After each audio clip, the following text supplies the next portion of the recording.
Here he is. Let's do it. Game time. ESPN's Buster Olney joins us every Thursday at 5:15, brought to you by Mohawk, Army, Navy. Buster, you said the New York Yankees were going to make a trade. Well, they did, but for a bat. Chase Headley giving up Solarte and DePaula. Grade this trade, Buster. I think it's a B. I think Solarte is an interesting player. You could envision him as being a guy who, helped them in terms of giving them depth the way that he did this year. But, let's face it, he's bounced around enough where he's not viewed as a primary prospect. And I do think Headley gives him the promise of something more, and he does have experience, and he has a lot of reason to want to play well here the last 2 months because he's building toward his free agency.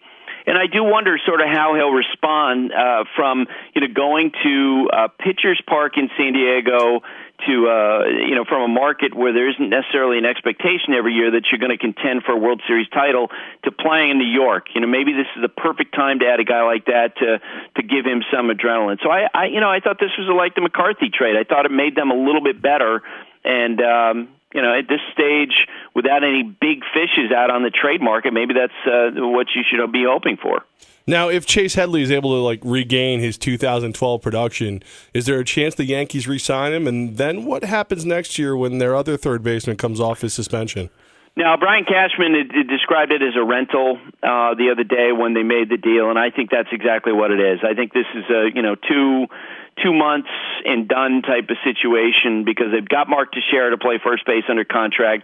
Alex Rodriguez is coming back. I thought at some point was convinced when all that stuff was going down a year ago that the Yankees, the Steinbrenner family would say, you know what, it's not worth it. We do not want this guy to be part of the organization. We don't like how this has come, how this has developed. And that hasn't been what the case has been at all. They basically are going into next year. I think they don't want to just simply pay him off the last $62 million to make him go away. I think he's going to be in spring training next year, and it is going to be really interesting. And Alex Rodriguez would not play shortstop next year for the Yankees if they did have a third baseman like Chase Headley?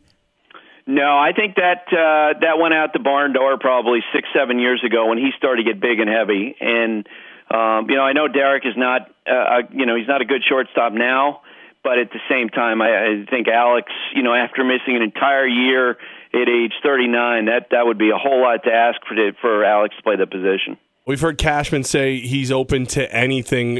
When he says anything, what does that mean? Are we going to see more trades like a Headley? Are we going to see him finally go get an arm? Who are we looking at? I think that they'll look for a starting pitcher, and they'll, and I wish I could give you some great names, but I just don't think there are that many. I think, David Price, we thought was going to be traded. I think if the Rays, unless they collapse over the next 5 days, I don't think they're going to trade him. I think a guy like a Jorge De La Rosa, he might be a possibility, but I think the Rockies are going to ask a lot for him. Maybe, and I think there's a chance that Jon Lester of the Red Sox is going to be talked about if the Red Sox collapse 2 or 3 more games in the standings before the deadline. But, the Yankees aren't going to get involved in that because the Red Sox are not going to trade them Lester. If Lester gets traded, he's probably going to a National League team. So it's more incremental type stuff. And I do think, Brian has a history of this when you get close to the deadline of sort of being the guy sitting there saying, I'll take your extras. Yep, hey, just bring them over here. I'll take your bargains. And I think they probably would do something like that this year as well. He's Buster Olney, joins us every Thursday at 5:15 thanks to Mohawk, Army, Navy. Hey, Buster, we read a report that says that even Brett Gardner and Dylan Betances are untouchable, and then Brian Cashman could be using them as trade bait. Is there any chance he would trade guys like that? No, I can't imagine that would be the case because, look, Betances has been unbelievable. There probably would be teams that would be interested in him, but I can't imagine that the Yankees would get nearly as much in return as they would require to get him. Because remember, with David Robertson unsigned as an impending free agent, then it means that they're going to need a closer next year. Betances certainly has set himself up, to be someone to be considered for that. All right, Buster, do the New York Yankees have a new arm by this time next week at the trade deadline? Yes, I believe they will. I think they'll find somebody. I think they'll take advantage of the depth that you see among right-handed relievers right now being discussed. And it may not be a big name. It may not necessarily be a great name, but I think they're going to get somebody. Wallace Matthews wrote an article on ESPN New York that basically when the Yankees signed Ellsbury, he was almost sure Gardner would be gone. But now when he's seen how much production Gardner's done this year, maybe they never should have signed Ellsbury. Did you expect this kind of outbreak in production from Brett Gardner? I think he's always been a good player, and I know from talking with Brian about him in the past. I mean, in 2011, 2012, Brian would always say that, that he always thought that he was underrated, and when they would look internally at a lot of metrics, they felt that Gardner was a good player. And on top of that, let me tell you something. When you're talking about a professional showing up every day, doing his work, being a team guy, someone who tries to help other players, someone who's a positive in the clubhouse. I mean, he checks all of those boxes. And so, since Brett Gardner showed up the first time, I know, Brian's a general manager, and he's not necessarily going to have a favorite player, and he's not someone who's going to want to be friends with the players. But I bet you Brett Gardner would be among his favorite Yankees that he's been around since he's been GM of the team. And they rewarded, and clearly they saw something in him because in spring training they gave him $50 million. ESPN's Buster Olney with Armen and Levack on your home for New York Yankees baseball, 104.5 The Team. And Buster, you mentioned analytics, and so did Brian Cashman this week. He said that he really liked Chase Headley's hit velos. How much stock does Brian Cashman put in analytics, and has he put more stock into it as the years have gone on now that we're in 2014? Well, I think he's been willing to change with the times. In fact, at the end of the 2005 season, Brian's deal was set to expire as general manager of the Yankees, and he did not think he was going to be retained. And he actually, in speaking with George Steinbrenner at that time, and he was giving his recommendation on what he thought the next general manager needed to do, he really talked a lot about the Red Sox, who had won the World Series the year before with Theo Epstein as the general manager. And he said, look, we need to do a lot of the stuff that these guys are doing. And he was talking about in terms of, maximizing the possible return in the farm system, but he also was talking about using analytics and using statistics. And that, as you remember, it was long after Moneyball came out. And so Brian is not that guy. In other words, Brian doesn't pretend to say, boy, I know a lot of numbers and I know a lot about players. He basically felt that it was important to come in and hire people who are good at that stuff, and that's what he's done. And Steinbrenner basically heard all these recommendations, by the way, listened to him and said, look, I want you to be that guy. And so Brian, stayed on. He began to look for people who could do that type of thing, and that's how I think they've been able to get better as time has gone along over analytics, because Brian's been willing to change and been willing to listen to that. When you said that he went in and hired people to do this, the Daily News had a great column on it this week in analytics and the New York Yankees and Brian Cashman. How big of a department are we talking? And is Brian Cashman, in his analytic department, is he relying on them, more than ever?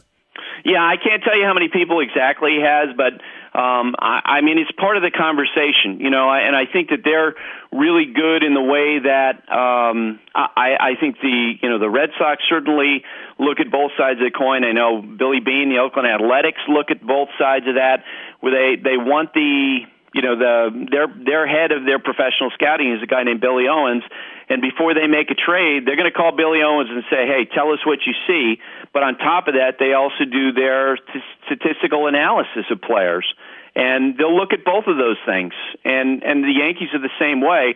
It's different than, for example, like the Houston Astros, who I think are very, extremely oriented in looking at the numbers first and the scouting second, whereas I think the Yankees look at both.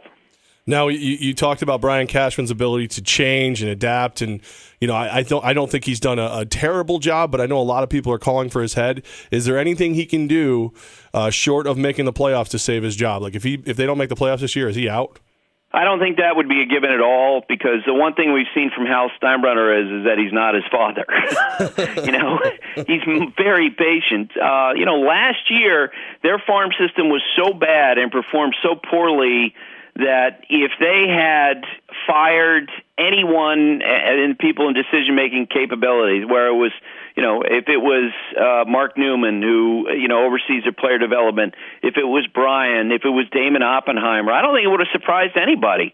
And yet they didn't do anything. And that was Hal Steinbrenner. After they had meetings in August to talk about the failure of the farm system, it was Hal who decided to not make a change. So, I don't think it's a done deal that Brian would leave at the end of this year if they don't make the playoffs. I think it really comes down to what Hal wants, and then Brian, if they're looking at it, they would say, well, we put this team together, and the bottom line is that 80% of the starting rotation went out.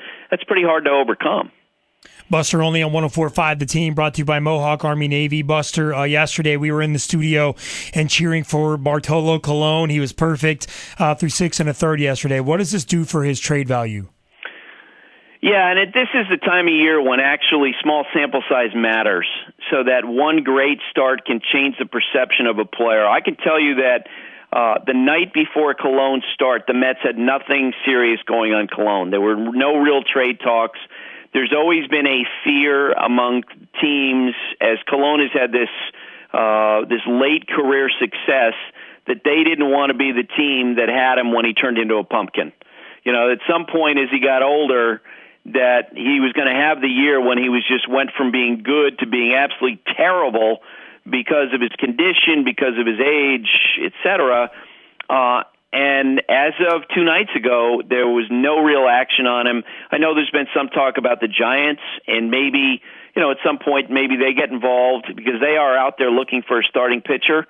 But I don't think anybody's hot and heavy on him because of the $11 million owed to him for next year. I know that the Yankees took a look at it and basically dismissed the idea of bringing him back. With that being said, what are the chances the Mets make a deal between now and next week? Not great. The perception of other teams is that, Daniel Murphy is an interesting player, but not only would you have to trade for the value of the player, but what he represents to the organization you'd also have to pay for that in a surcharge. And let's face it, he's an all-star for them now. And I think that other teams look at him as being a decent, serviceable player, but not, a dynamic player you want to give up 2 or 3 prospects for. And he's probably the most tradable guy. Based on what I heard, I don't think he's going to be traded. I don't think Colon's going to be traded. And they don't have a lot of movable pieces beyond that because, they got a lot of young players that they're trying to develop. So I don't think the Mets are going to be that active before the trade deadline, if at all. All right, Buster, this is the time of year where you don't sleep very much. This time next week when we talk to you, the trade deadline will be done. So this time next week, it'll be crazy and fluid, just trying to get you on the horn because so much would have happened at that point. Between now and next week, what's the one thing as of today in regards to the MLB trade deadline that you're keeping an eye on, maybe the biggest story that could come out of this next week, Buster? I think the one that could potentially blossom is Jon Lester, and that'll be an interesting one because, as we went into spring training, it seemed like a done deal that Red Sox would retain him. He made clear he wanted to stay there. I personally think that if they had offered him $100 to $105 million in March, that he would have taken it. It would have been over. But they waited, and now he's having the best season of his career.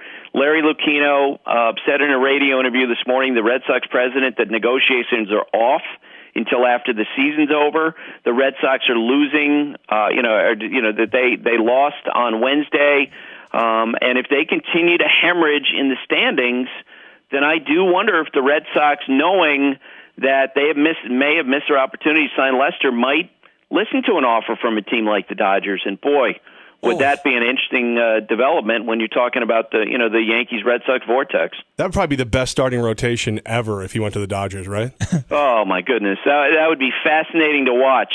And, you remember, of course, one of Lester's best friends in the world is Josh Beckett, who's also a member of that rotation. So I'm sure he probably would be pretty happy to get Lester over there. Delicious. Buster Olney on 104.5 The Team, brought to you by Mohawk, Army, Navy. And Buster, cat naps is the key, man. Try to get like short power naps in here and there. Are you like an Adam Schefter this time of year, Buster? Do you have like 5 phones with you? How do you do it this time of year? How do you balance it all? There is no balance.